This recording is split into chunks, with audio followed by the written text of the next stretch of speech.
You do you, boo. I don't care. Some people say you need to set the unobtainable goals, unrealistic goals, whatever. Some people say you need to do whatever kind of goals you want. What I'm going to teach you is how to do the math. Because I think a lot of guys go wrong here. And I mean severely wrong here, okay? So the number one thing you need to keep in mind with goal setting is how many of you measure your results? You measure your results on your goals? Yeah. Okay. Don't measure your results. Measure your actions. Okay? Goals need to be based on your activity because your actions will control your results. So if you measure your results, cool. All you know is you're failing, but you don't know why. So you need to do the math for your actions. That way, let's say if you solve the problem, i.e. the problem is your actions, and you took the right actions, you have good results. Or maybe your results are better, but you don't have enough. So you still need to take more action. Or maybe your results are actually worse. Well, then you took the wrong action. So I'm going to teach you how to do the math, okay? So step number one, you got to start with the problem. The problem being, well, let's say your goal is an amount of money that you want to make, or if it's the amount of weight you want to gain and or lose, or the car you want to obtain. Whatever your goal is, that's the problem. Does that make sense? Yes. So, number two, once you know the problem you want to solve, you need to do the math, do the work to define your actions.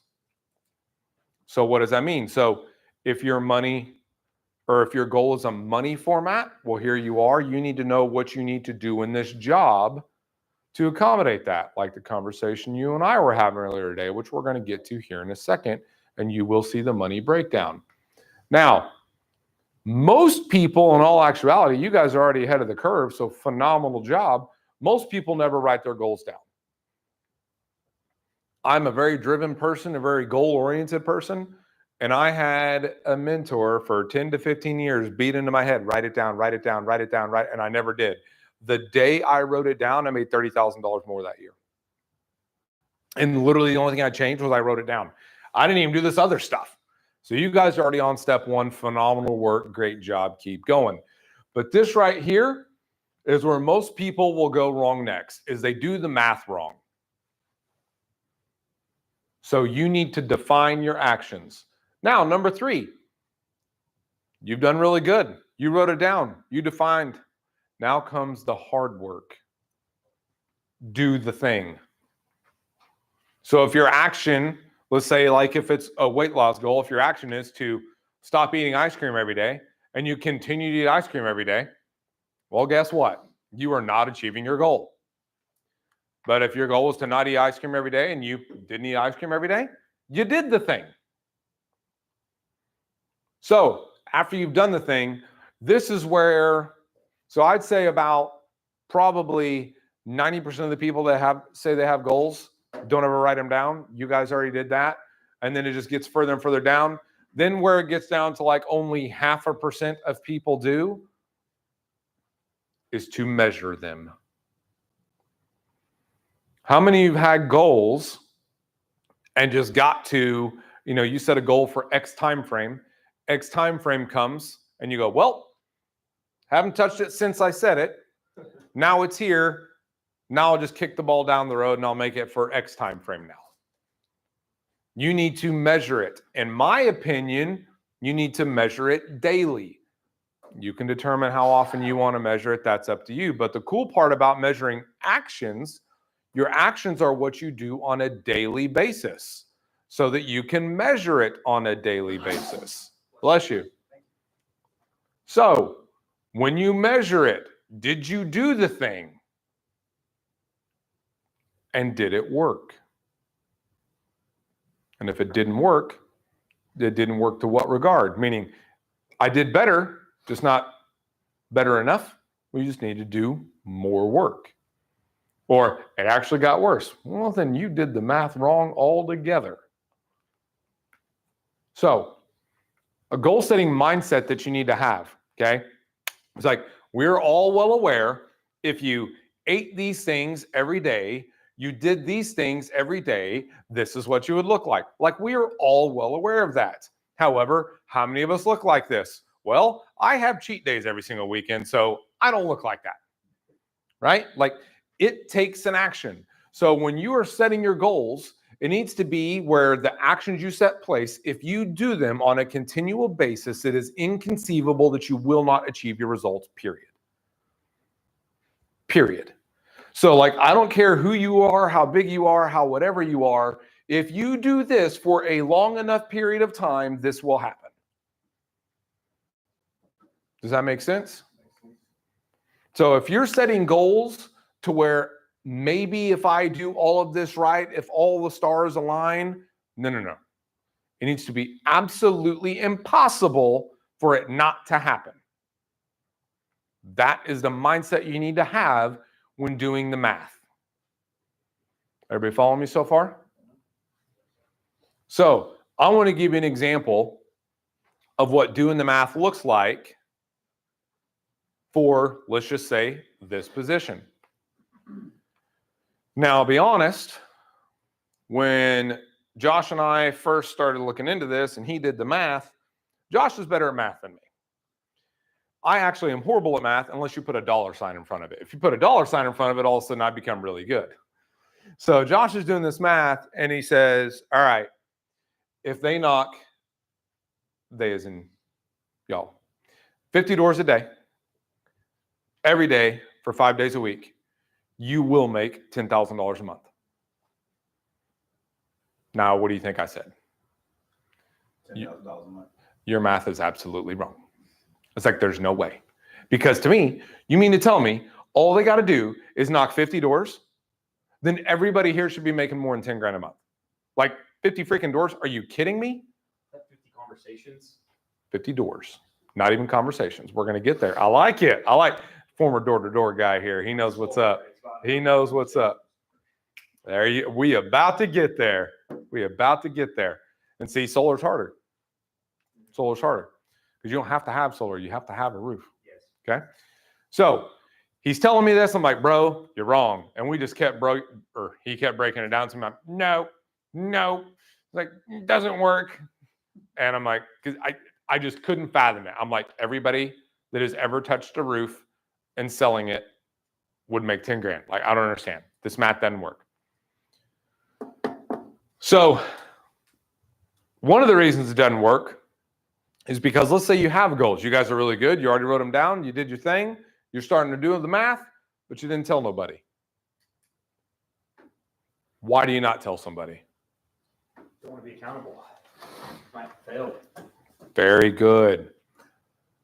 But what if you did tell somebody? Now I'm accountable. I got to get up there and do it. Yeah. What have I done? I showed you guys my why earlier. When this comes, you're going to see I tell everybody. I want to be accountable. Guess what? Is there a single sport that exists that doesn't have a scoreboard? Nowadays. Hey, listen, don't you put that evil on me, Ricky Bobby. Yeah. I'll tell you what happens with participation trophies. Sorry, you're going to get me going PC, man. You're going to get me all squirrel. Listen, I get squirrel brain real quick and easy, man. Don't do it to me, all right? Okay. So, like for me, for example, I tell my wife. So when I first started doing this, it's kind of summer or leading into summertime. So I'm out every day, 7, 8 o'clock. And then the first fall comes and I'm home at 6. And she's like, what are you doing home? Love you too, honey. Good to see you. She's like, what? Why are you home so early? I'm like, well, I don't know if you know this, but it's dark outside. Can't really get on top of a roof when it's dark outside. She goes, you don't got a flashlight? And y'all, she was not kidding. Like, this was not a joke. She was not playing. Like, she was being 100, as the kids say, right? So you need to tell somebody. Volunteer your work to somebody. Let them know. Point blank, period, end of the story. Let them know. Tell as many people as you can. You guys ever seen, like, all your famous, you go back to all your famous sports people, like they told you day one, this is what I'm here to do. They'd be like, well, I hope I win the playoffs. No, there ain't no hope about it. They're going to tell you. They're not going to keep it to themselves. So don't keep it to yourselves. Why are you afraid to tell someone your goal? Like, you came to this position for a reason. Why you nervous to talk about it? So you do fail. Great. So tell them your goal is to make $1 million. So when you make 500, you're like, still made 500. What's up? Right? So again, I'm not going to get into the philosophy with you, but do the math and do the math correctly. When you figure out what your goal is, figure out what action you have to take to do that goal. And it needs to be an action, in my opinion, daily. I got some guys that won't refuse to break it down to a daily goal. You want to know why? Because what if you got a bad day? Well, yeah, you're going to have bad days. But then what if day one, you freaking crush it? Now you start out up here. Like, if you only look at it every week or every 30 days, like, you've gotten behind, you didn't know it. It's never as good or as bad as you think it is. Bill Gates once said, everybody overestimates what they can do in a day. They underestimate what they can do in a decade. So if you keep it daily, you're going to get more done. So keep your actions, do the math for your actions, and tell somebody about it. All right. This one kind of ties into it. I'm going to teach you how we did that math. All right. Extra credit to anybody who can tell me what that door is. Like what movie it's from. It's always the guys on the Zoom that know it. Insidious. That's right. So yeah, this is my wife's slide. I said, hey, I need something scary. She goes, for a door? Insidious. I'm like, oh, I didn't think about that. So door knocking, this is what most people think of. This big, scary, oh my gosh, this is horrible thing. Bro, it's so not. You get paid for your nose. You get paid to walk around and talk to people for a living. Like, bro, come on. You get to talk to people for a living. How hard is it? There's much harder things to do. Like, try to be my barber. There's much harder things to do, right? Try to mess with this thing. All right. Fastest ways to make money in this industry is door knocking. Point blank, period, in the story. Are there other ways to do it? But Marcus, you guys provide leads. We do. You can still do it faster, door knocking. Fastest way to build your pipeline, door knocking. Fastest way to build your referrals, door knocking. Guess what? What's the fastest way? There we go. Very nice. So if you knock 50 doors a day, you will make 10 grand a month. So we had a guy who wasn't doing this, and we asked him to send us in the sheets for his 50 doors every day. He went from doing 30 doors a day and maybe getting one inspection a week to 50 doors a day and getting an inspection every day. And you're probably thinking that math don't math. Something about 30 doors versus 50 doors. That is the breaking point. That is the breaking point. So he went from one a week to one a day just by doing 20 more doors. Some about math, that's the breaking point. So this right here, this is the voice in your head that you're going to have when you're out knocking the doors. And it's going to be the loudest voice. Unfortunately, 95% of what humans think is negative. Did you know that? 95% of the thoughts that you think are negative. Sucks. But it is what it is. So if you listen to this, guess what you're going to do? You're going to go home. You're not going to put in the work. You're going to let the fact that you had a really good day yesterday or a really bad day yesterday affect today's decisions. Ignore this voice. Ignore it. It means nothing. So, how to do the math. So, I'm going to break down how to do the math for door knocking, but also this kind of goes backwards to your goal setting as well. Okay? So, let's say your goal is you want to make $10,000 a month. Cool. So I know the quickest way to make $10,000 a month is fantastic. So I needed to determine how many doors I need to knock in a day. Very good, because we're going to break our goals down daily, right? So that means the average commission is $1,250. So how many roofs do you need to hit $10,000? Anybody? 8. There we go. So if you need 8 roofs, how many roofs do you have to install per week? 2. Fantastic. So now this is where it gets a little different. How many authorizations do you need to have? You need to have 3. Now, if you're saying, well, if I have 3 authorizations, why is it only 2? Typically speaking, if you have 3 authorizations, you're going to lose one. Whether you lose one because it gets denied by the insurance company, whether you lose one because they went with another roofer. These are based off of average statistics. And this is why you need to do the math, because your numbers may be better than this. Your numbers may be worse than this. But this is based off of averages. Okay?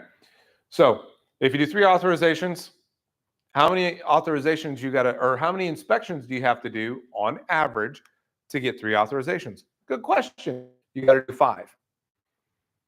Well, how many doors do I have to knock to get 5 inspections? 250, which breaks down to 50 a day. i.e., takes 100 doors to get a sale. So if you knock 50 doors a day, you're there. Like, it's 50 doors. How long do you think it takes to knock 50 doors if you have 0 success? Real quick. Not even 4 hours. Correct, not even 4 hours. Half that, 2 hours. Yeah. Now, if you have success, I've knocked 5 doors and taken 8 hours, but I had 5 sales. I ain't going to complain about that. Like, I'd be like, hey man, I only got 5 doors today, but I got 5 sales. Versus, man, I knocked 50 doors and I didn't get anything. Cool, how long you got? 8 hours. You're lying. You are lying.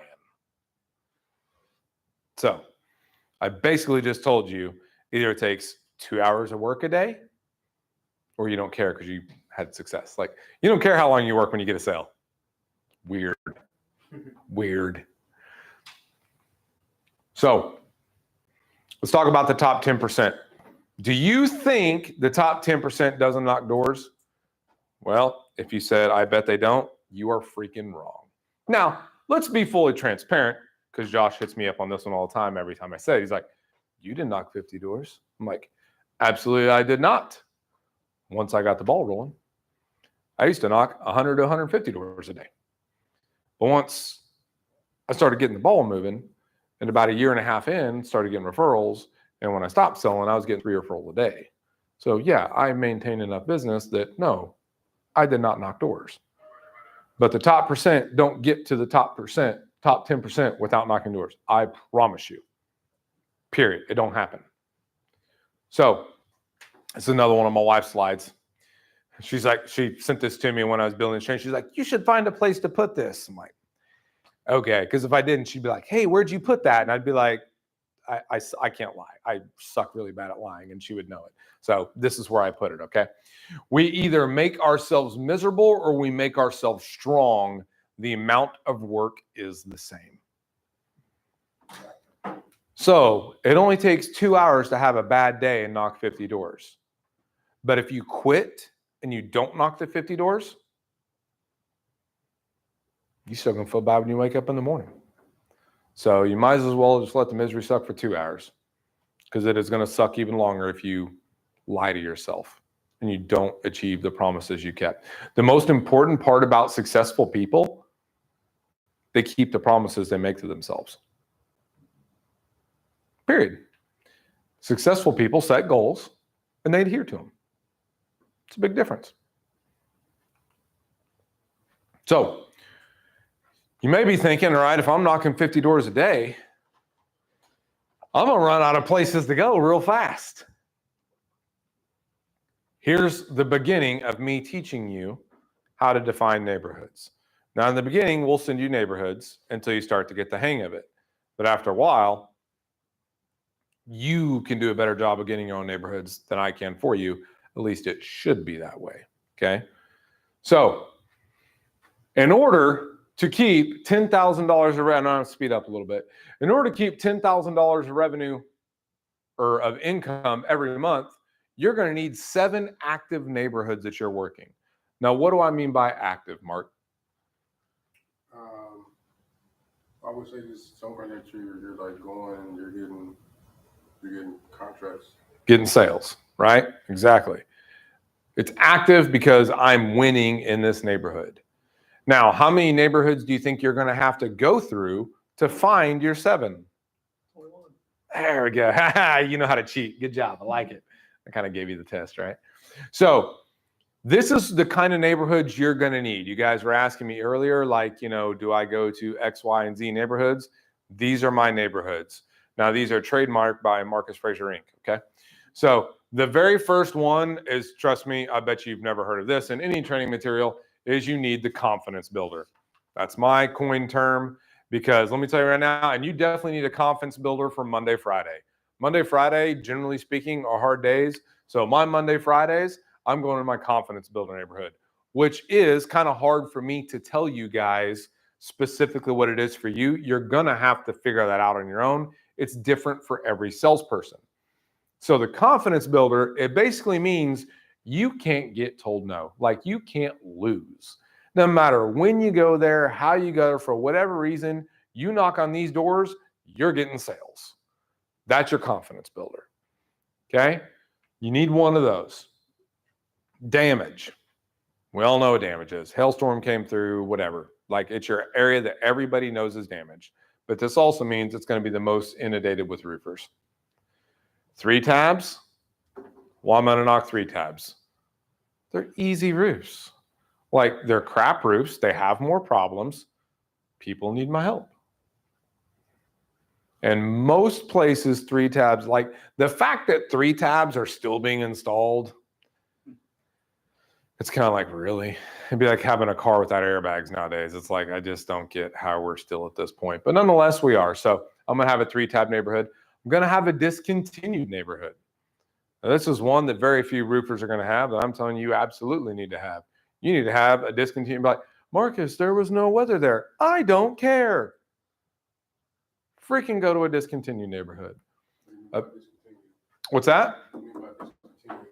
So remember when we were talking earlier, measuring a shingle? If the shingle size changes, it can't be repaired. So that means if I go into a discontinued neighborhood, I only need to find 1 damaged shingle to warrant replacement. Versus I go into a current shingle neighborhood, the whole thing's got to be smoked. And if it's discontinued, it also means it's older. It means it's been through more weather. Like, it's just, yeah. Delay. Pretty much. If you're smart enough and know how to work it. So is it a layup in the sense of an easy sale? In my opinion, yes. But it's going to require more work and effort on your part. Okay? Bad wind, easy. Neighborhood had bad wind. Like here in the Tulsa area, like a year or 2 ago, we had our Father's Day storm of 110 mile an hour straight winds. Not a tornado, just straight winds. Stupid. And then your big boy. Okay, your big boy, these are money makers. These are the big boys. Okay, the big commission checks. Now, to the opposite of the confidence builder, I would not knock this one on a Monday or Friday. Just my opinion. Because most of these folks that live in these kind of neighborhoods have a certain type of job where Mondays may not be a day that puts them in a good mood because they had to handle some severe stuff. And Friday, they're unwinding, it's date night. Okay? So, next, the last part of it, you need to know when you need to knock them. Okay? Now, I'm going to give you, and write this down, your 2 prime knocking hours. Your first set of knocking hours is in between 11 to 1. That's the first one that comes up, but it's not the best time. Your best time is in between 4:30 and 8. If you want to knock past 8, like right now, you could because it's daylight. Just me personally, I ain't gonna, even if it is daylight outside, I ain't talking to someone after 8 o'clock. I ain't doing it. Like, if you're coming to my door, I'll talk to you any other time, but you come to my door at 8 o'clock, like, I ain't doing it. So Anyways, I would say from Nate. So 4:30 to 8 is going to be your better time to knock, typically speaking. But your lunchtime, which is an 11 to 1. Am I saying you can't knock them between 2 and 3 o'clock? Absolutely not. But you're going to have a very, very, very hard turnout. Rather than getting 50 doors, it's probably going to take 200 to even get enough people to answer the doors. Okay. So, and you need to know, like, typically speaking, sometimes your big boys, is it a big boy because it's a retirement community? In which case, if it's a retirement community, the best time to knock is actually going to be the lunchtime. So the times, you're just going to, it's kind of a gut feeling type deal. Know that it's going to be one of those. Which one each neighborhood is a little bit different. Like I've been in some neighborhoods walking around, I've just been like, it could be like a Tuesday. I'll be like, I bet this thing comes alive on a Saturday. Like, I don't know why. It's what my gut says, right? So you just kind of got to feel that one out. Like I had one that I worked really hard in the Broken Arrow area my first year. For whatever reason, a car didn't show up in that daggum place till 7 o'clock. So like I only had an hour's worth of work it every day, but if I was willing to do it, I was the only one willing to do it, and I made money in that neighborhood. So because no one else was willing to put in the work. So, all right. Inspections. This is the number one most important part of the process. In my opinion, which we know what that means, this is where the top and the best win is on your inspections. It is the most important thing you will do. Am I telling you it's the most salesy part? Yes and no. The pitch is the most salesy part, but if you don't have a good inspection, your pitch sucks. Okay? You've got to have a good inspection. So, an example story I like to tell, when my wife and I had to buy an AC unit, which I think may have been 5-6 years ago at this point, getting later. If you've ever had your AC go out, you just immediately know it's going to cost a lot. Like we babied this thing on for a handful of years. Like I knew, like the next time it went out, donezo. Like I kept doing that $200 repair every summer because by God it was working. But like we had the oldest refrigerant, like I knew it was done, right? So it goes out. I call a couple places, right? And I know the kind of bids I'm going to get. I get 2 for like 4,000 or 5,000 or something like that, and I get another one for 12 grand. Which one do you think I went for? 12 grand. You want to know why? Because the guy that I spent more money with, he's the only one that did a good inspection. He's the only one that got into an attic. So though all 3 people told me I needed a 4-ton unit, he was the only one that got into the attic to see that I had 3-ton ductwork. So did it mean I had to do pretty much everything versus just the outside unit? Yes. But if I'd done just the outside unit with the other guys, I've been in the same boat I was already in. So his thorough inspection did not only let him know more things needed to be done, let me know as well. And this right here is where almost every other roofer sucks the most because they don't know it. Trust me, you guys have worked with other roofing companies. Do they train as much as you've even gotten today? You guys got another 2 days of it. But trust me, they don't know what you know. So they don't do inspections the way I'm about to tell you do inspections. So when it comes to taking inspection photos, how many photos do you think you should take on average for an average size house? 20 to 30. Okay. Anybody else? 40. Okay. What'd you say, Denver? 20. Okay. Anybody else? The minimum requirement for me to call it good, or if you to call me and say, hey, Marcus, can you look at these photos and help me, is 80. Because I'll have guys call me all the time, hey, can you take a look at this and help me out? I'm like, sure. What am I looking at? And I'll start asking questions and they can't answer. And I'm the guy who knows what he's doing. I train this. So if I can't look at your photos and know what's going on, Do you think your homeowner has a clue what they're looking at when you're trying to show it to them? So when you take photos, you need to take it in such a way to where someone that wasn't you could come in and know everything that you know. Make sense? So it is the number one thing, aka you can call it the boomer sooner of the roofing industry. Okay? Yeah? Anybody got a problem with that? Yeah. Okay, you can't all say yeah. I'm only willing to maybe bluff for one of you. You all say it, I'm definitely out. Okay, I can run really fast. Leave me alone. All right. Number one rule in the inspection. The number one rule in the inspection process: it ain't about you. Meaning, where's the hail? I don't care.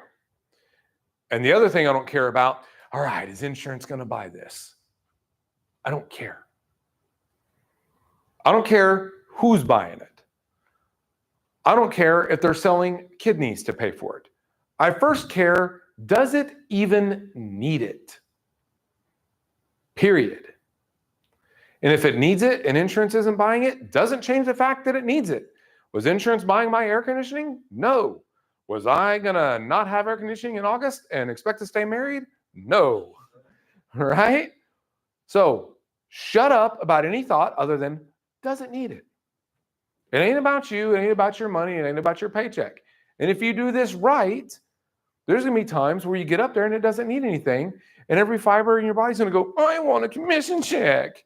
But you're going to do the right thing. You're going to get down there and you're going to tell them everything's fine. You're going to walk them through it. And you're going to show them how fine everything is. And they're going to go, you know what? I really appreciate that. Will you go check out my daughter? She actually needs a roof.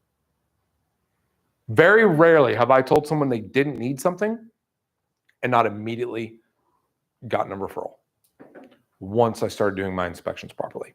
Now, in the early days, when I was like, hey, everything's fine, see you later. But when you don't need anything and I treat you like someone that does need something, totally different story. But you can't do that if you don't take good inspections, which also means you may be like, well, why would I take 80 photos if everything's good? Well, what happens is after the day you leave, they get a hailstorm, and you need to fight with the insurance company. And you can be like, well, you see this photo here? It wasn't there the day before. My inspections are going to look the same no matter what. I can't tell you how many times I've heard guys, when they give me a BS excuse why they only got 10 photos, well, I got on the roof first just to see if there was damage. It's not the process. It's not the right way to do it. I'm glad you decided to save 5 minutes so that you could lose $5,000. Good job. So, inspections. It is the most single important thing you are going to do for the homeowner. I didn't say for you. I didn't say for your paycheck. I said for the homeowner. Because if your why is correct, you don't care about the money. You've already got that sorted or you wouldn't have accepted the job. So you are looking for the sake of your homeowner. Now, this is where you get to show up and say, improve, you are who you said you were. Because you've done some door-to-door sales. You've done some door-to-door sales. You're going to get that, well, why should you be better than the other guy? Well, once I've done my inspection, I'm going to prove to you why I'm better than the other guy. I promise you. Because as we've heard, there's other roofers in the room. How many photos would you have shown? How many photos would I have shown? If you and I go in and we do the exact same thing and I do one thing that you don't do, I win. If we come in and the only difference was I had my shirt tucked in, you didn't, I win. Doesn't matter. You don't know what the one thing is. And you don't know how good your competition is or isn't. So you don't take any shortcuts. You always win. Period. So don't take shortcuts. This is where you get to prove you're a professional. Now, I'm going to tell you the way the majority of our industry sells. Come up here and let me demonstrate with you for a second, if you don't mind. So you're a pretty big fellow. You've probably played some sports. Probably got some injuries of some kind, right? Yeah. It was like a shoulder or knee. If you had to have surgery of any kind. Mm-hmm. Which one? What'd you have surgery on? Back. So I'm going to guess this is probably how the conversation with your doctor went. Hey, so took at your x-rays here. Good news. You got a really good copay. It's only $50. So we're going to go ahead and have surgery.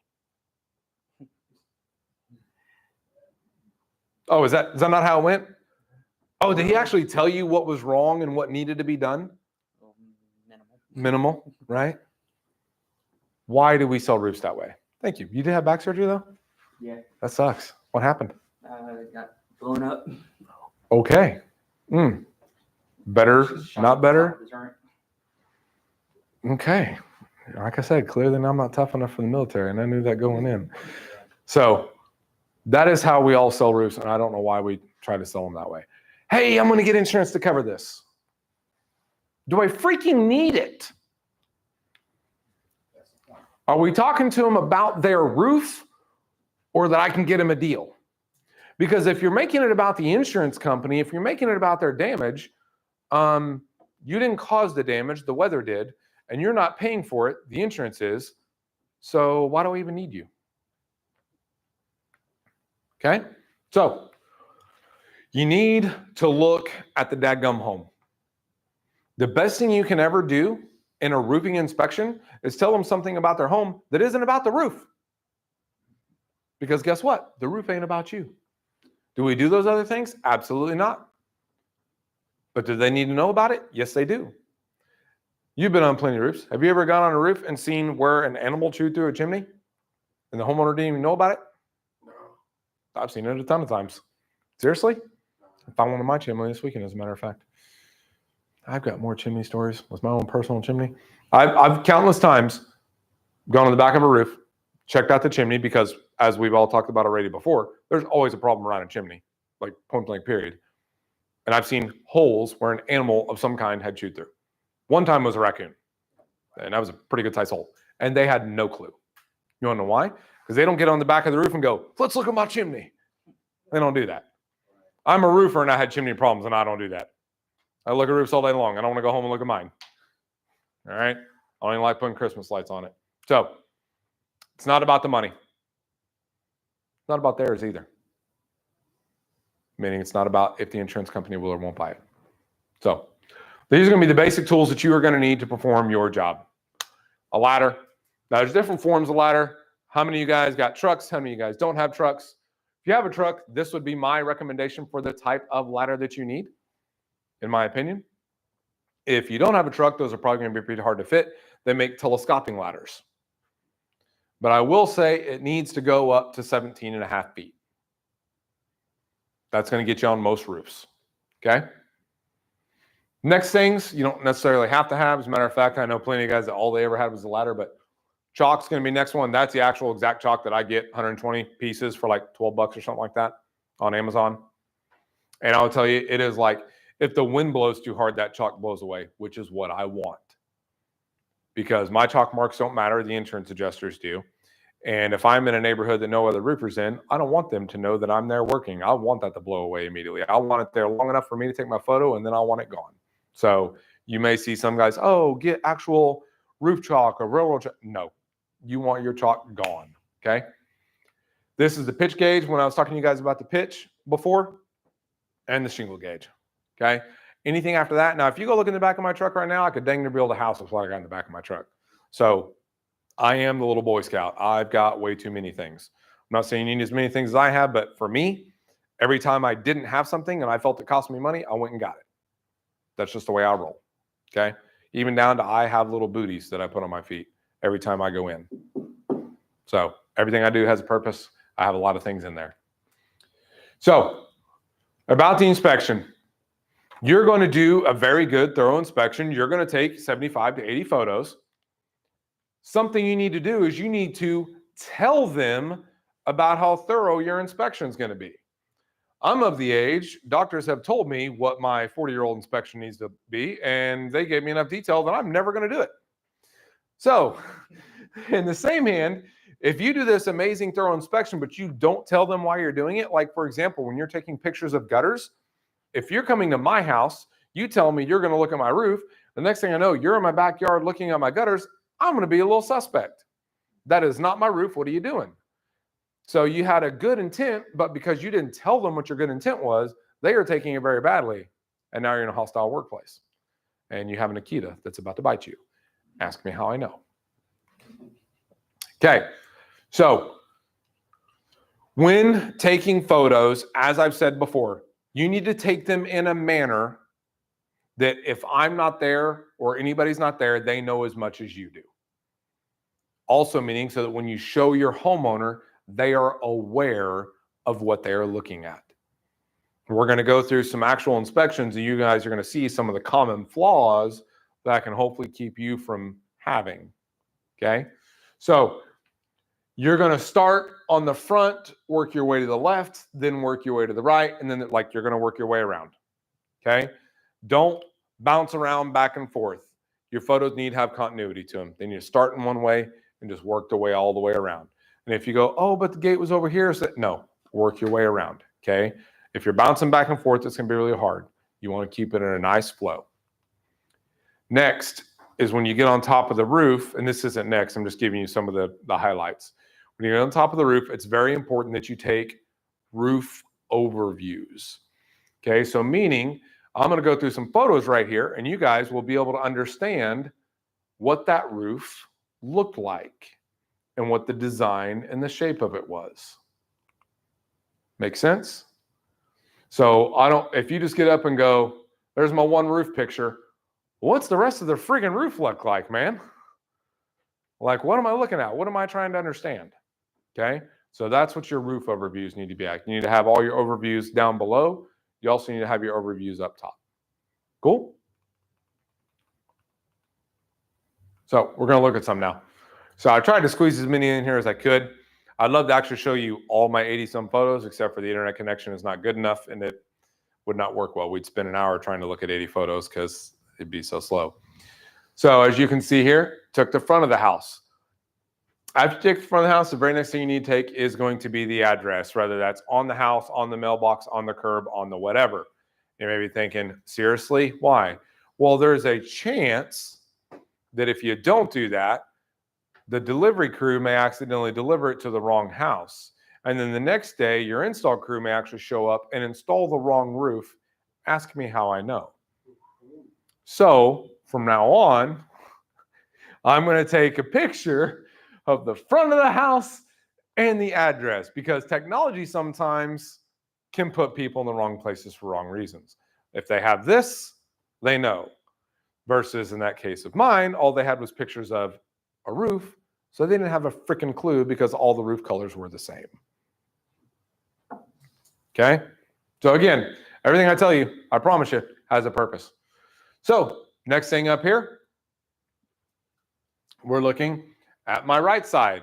And you can see I continually start to slowly work my way around left. So I'm on my right side, then I'm on my right side close-up, then I have my fascia. You're always going to see me taking close-ups of fascia. Why do you think that is? Shows water damage. What's that? Shows water damage and leaking. There you go. Shows some water damage, or if they have any rot on their fascia. What else am I looking for? It's a product that we install on every roof that I talked about earlier.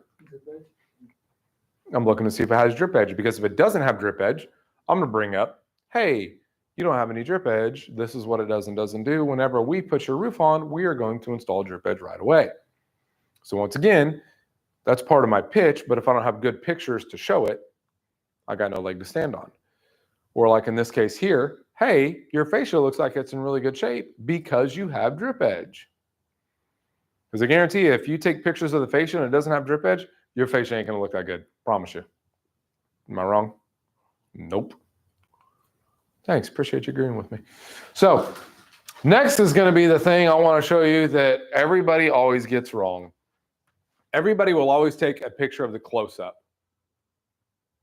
But how do I know what the crap this is a close-up of? Take a picture of the gutter in question, then take your close-up. Okay? And it sounds weird, and your homeowner may not even think of this. It may be completely in their subconscious. But if all you do is take a picture of this, okay, what gutter is that? Is it even my gutter? They need a frame of reference. So when they see their front, like when they are seeing their home, it's making it register to them. When all you have is close-ups, it doesn't feel real. Make sense? Makes sense. So again, it's kind of maybe hard to tell from photos, but like I said, I'll send you guys the link. Hail on a gutter looks just like hail in your car. Like we all know what that looks like, right? I mean, hopefully that happened to you. Hopefully you just know and understand. The garage door is a little bit different story. Your garage door, if it's really big hail, is going to have dings in it. And hence why you see me taking pictures of the garage door. However, your garage door can also have something called splatter, which if you look in this picture here, see how it looks like this thing's like someone just kind of put their wet hands on it? That's actually not, that's a permanent stain from hail. So you'll find on your really hard things, like your garage doors are going to be thicker, or like your electrical box that's made of much thicker metal, the hail actually just stains it. So it's called hail marks. And that, again, just tells a story. Is the insurance company going to do anything about this? No, they won't replace your garage door if it has stains, but once again, it's collateral, right? We're trying to prove that it looks like a duck, walks like a duck, talks like a duck, it's a duck, right? So same thing on the gutters here. What you're noticing, far away, a little bit closer, a little bit closer. I want you to see the damage like so, but rather than just having a close-up, it's like, all right, so what area of the roof is this? Excuse me, gutters, said roof, meant gutters. So, and obviously I'm taking pictures of this electro box so that you can see the collateral damage. I'm taking pictures of the window screens so that you can see a nick in the window screen. If I took just a close-up of that, what window am I looking at? Oh, I'm looking at that window. Man, that is a big head in that reflection, isn't it? That's it's a huge melon. Looks like an orange on a toothpick. You may know that movie. Is that Shrek? Same actor. I just was going by the accent completely. Yep. So are Married an Axe Murderer. Oh, okay. Same actor though. It is Mike Myers. I appreciate it. Hey, that's good. So how many of you know what I'm looking at here? Granule. You know what? You may be bad with the knife, but you are good with roofs. It's the first time I've cut myself. Would that mean I'm not going to let it go? I got a big head. You got a cut up hand. It is what it is. So when you see granular loss coming out of the gutters like this, what one of two things does it tell you? Old shingles, granule loss. Great. What else causes granule loss other than age? Wind. Not wind. Rain. Hail. Very good. Now, if you see that much granular loss, no, that's not hail. That's just an old smoked roof. Okay. However, hail does cause granule loss. Okay. So what you're seeing is, again, you're seeing an overview, but you're seeing an overview after I've already outlined my marks. So what you're looking at here is what you call a combo, and one of the reasons I want to show you this versus a clear case of hail like we did earlier. This is an old degraded smoked roof. But as you can see from the gutters and things that I showed you, it also has hail. So when going and marking up this roof, you want to try to find the shingles that are in the best shape, in other words, that have the least amount of granule loss, to find hail damage. If you go to these smoked areas like this right here and try to say there's hail damage, like the whole freaking thing looks like hail damage. Give me a break, right? So am I trying to say that this roof is not old? Absolutely not. That is an old roof. But it's an old roof that does have some hail. So in the marks that I'm talking about, in your sections, when you get on a roof, you're going to need to mark 10-foot by 10-foot sections, okay? And you need one on the front, one on the back, one on the left, one on the right. So if he's got 2 backs, 2 fronts, 2 lefts, you don't need one on every slope. You just need a front, a back, a left, a right. I want to be very clear on that because no one told me until about a year in. I was with an adjuster. He's like, no, I just need one of the side. I don't have to have every side. I'm like, son of a, like, oh man, inspections would take me like an hour and a half, man. So no one told me that. So learn from my ignorance. Most people probably would have picked up on that, but hey, I ain't smart. So, and then in that 10 by 10 foot square, you need 6 hits. Like some companies will tell you 14. I don't care what some companies say. 6 is the actual common roofing practice technology. Technology? What word am I looking for? Not technology. Practice. Good night. Yeah, right? God, where's some coffee? So, again, more overviews. And yes, not even a steep one, just barely a 10. So when you're taking your overview shots of your squares, you need to take a shot of the square where they can see the whole square in its entirety. Then you're seeing that it's left side and it's got hail of 10 plus. So right here, it's a fairly intact shingle. I can call that hail. This here where the whole shingle smoked, I can't really call that hail. Make sense? So just another one. Oops. Same gig. As you can see here, if you go try to mark this shingle right here, you're having a really bad day. So anyone got any questions right now on inspections? How long does an inspection take you once you get competent? Depends on the size of the house, but 30 to 40 minutes. So And do you come back later and present what you found? Like, do you do it right then and there. on site? Yep. So, and we'll go over the thoroughness of that tomorrow. You use a phone and you use a certain camera. So I use my phone, and the whole reason I got this phone is because it's got the good cameras on it. I will tell you, because you're going to use a system called Company Cam. It will store all of your photos and everything for you. The reason we use that is for a lot of things. One, you don't have to store a bunch of pictures of roofs on your phone.